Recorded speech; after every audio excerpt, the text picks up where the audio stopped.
mental health problems, of disorders. They wanted to stretch the disorders so it would encompass more. And to do that, they're going to add more diagnoses. We need more diagnoses like we need a hole in the head, really. They're not serving a purpose for mankind, all these diagnoses. They're almost laughable, some of the diagnoses. 笑える？本当に？あまり物を捨てられない人は貯蔵障害だと言っているの。Persistent difficulty discarding or parting with personal possessions. 頻繁に食べ過ぎることがあるなら気晴らし食い障害。Recurrent episodes of binge eating. それと皮膚摘み取り障害っていうのもあるの。So it's recurrent skin picking resulting in skin lesions. 全部精神障害？それと大量の子供を捕まえるために双極性とまではいかないけど癇癪を起こす子供に対する新しい障害まであるの。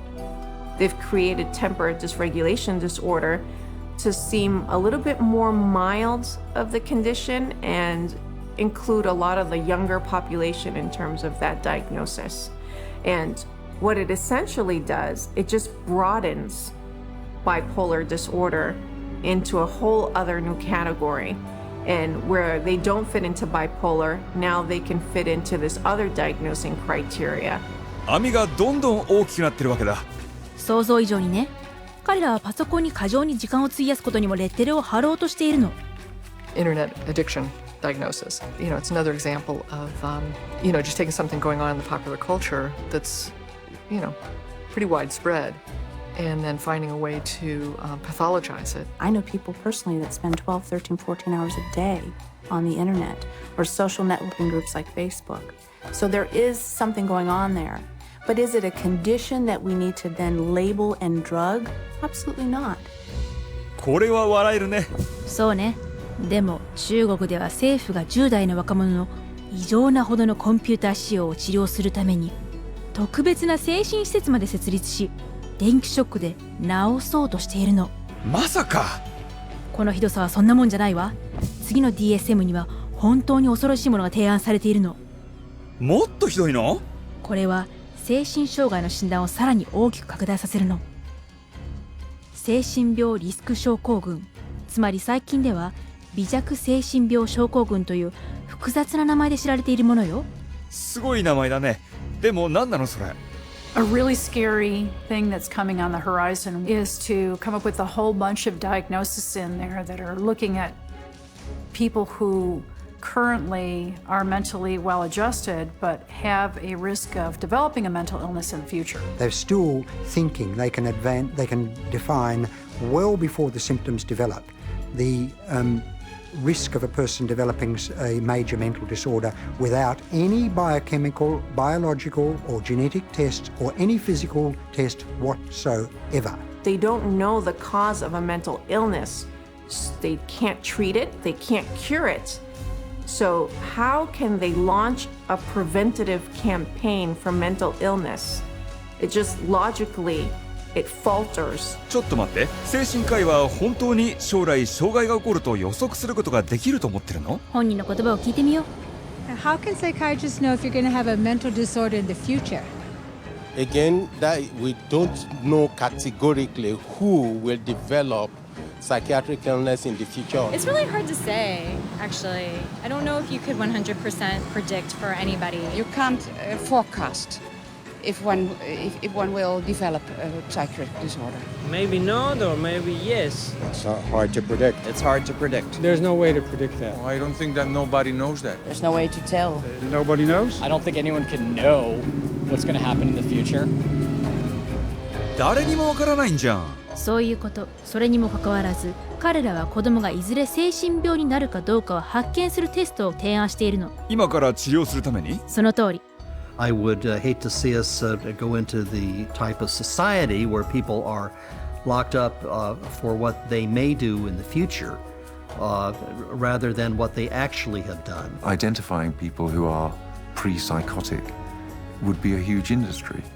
うわ、それは本当に恐ろしいね。でも馬鹿げたことに、最も影響力を持つ精神科医の何人かが DSM には何の価値もないと明らかに認めているにもかかわらず、精神科医は DSM-5 を推し進めているの。Any comment on DSM-5? It's of no use to us in the rest of the world. 米国国立精神保健研究所の責任者もこれを支援していないの。I don't do DSM. I'm not involved. So, and that maybe tells you more than anything. NIMH is not involved with DSM. 世界最大の政府運営の精神医学組織の長が DSM とは関わりたくないっていうわけ？そうみたいね。これは完全な詐欺なの。The Diagnostic and Statistical Manual is effectively the story that is being wrapped up in statistics and numbers and categories that when medicine tosses, doesn't fit any of our categories over to psychiatry, psychiatry says we'll find a category, and if we don't, DSM-5 or 6 or 7 will. I think in 2016 we'll be looking at DSM-6 and there will be 1,425 diagnoses and I'll have 900 of them. 狂ってるよ。そうね。このすべては精神科医がより多くの人々を診断できるようにするシステムなの。そして普通の振る舞いから彼らは利益を得ることができるというわけか。そういうことなの。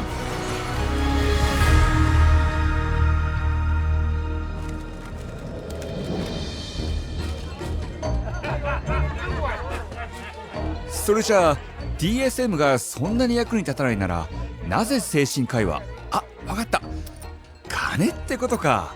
でしょ？そう、精神医学はいつもお金が中心なの。それはすべて DSM から始まるのよ。ロバート・スピッツァー曰く。The American Psychiatric Association found out it could make a lot of money by selling it. They've made a tremendous amount of money. Every time they revise the DSM system, the American Psychiatric Association makes a hell of a lot of money. 大儲け？それってどれくらい儲けてんの？毎年$650万よ。そんなに？でも儲けは DSM の売り上げだけじゃないの。精神科医たちと製薬会社は誰か診断するたびに儲かるの。You create disorders so that you can treat it with a drug. It's the ultimate money-making machine. How many people can we drug? How many labels can we put out there? How many people can we herd into these labels and feed them a drug so we can get richer, make more money? There's an inherent conflict of interest, and that conflict of interest is driven by the desire to make money. More money, more money, more money than one should expect. Huge money in the psychopharm business.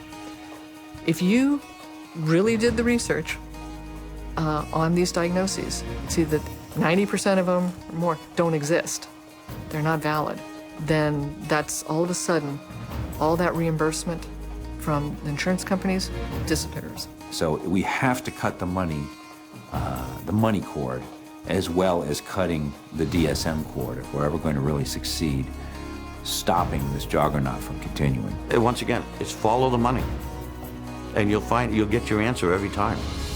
これには本当に驚いたよ。ということは、いわゆる精神障害には何の試験結果もなく、精神科医はそのマニュアルで定義することさえできないし、化学物質の不均衡理論は完全にインチキであっても脳の化学物質に均衡を保たせると主張された精神薬があらゆる年齢の人々に処方されている。それも毎年840億ドル分もね。それによって合衆国だけでも健康保険料が全部で100億ドルも高くなったの。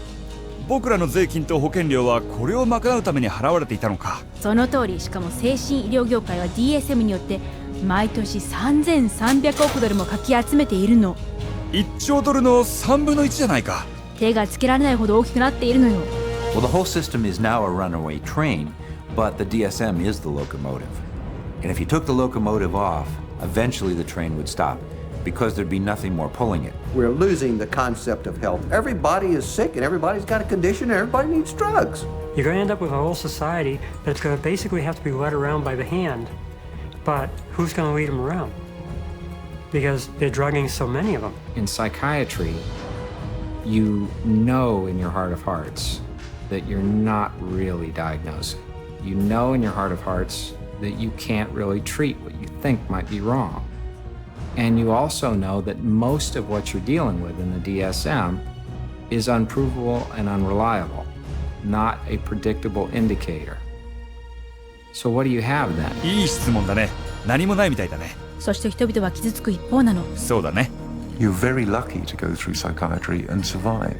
It really is as simple as that. Only when enough people rip the veneer away and show that it's just nothing more than a Hollywood set is it ever going to fall down? It would be good if all the medical professionals who are really practicing medicine and really trying to help people and based on scientific fact and what they can best do to improve the lives of others, if they would recognize, just be able to look at this fact. It's hard to look at it, but look at this fact and be ethical and be honest and clean up the profession by getting rid of this fraudulent part of it.